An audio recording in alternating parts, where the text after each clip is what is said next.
Right, so I had a problem with this PS3 Slim. It wasn't reading discs, and what I did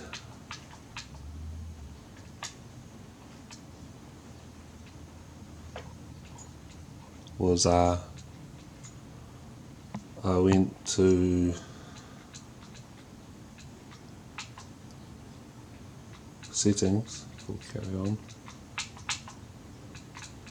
For some reason it works better with it unplugged. So I went to settings. First I did an update, which was there. That didn't do anything. And then I went to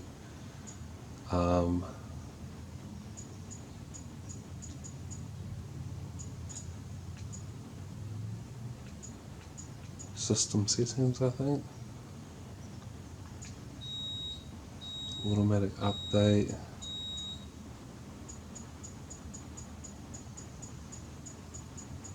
Restore PS3 system is what I went to, and yeah, it will wipe everything, so if you need to save anything, make sure you do that, but that worked for me, and yeah.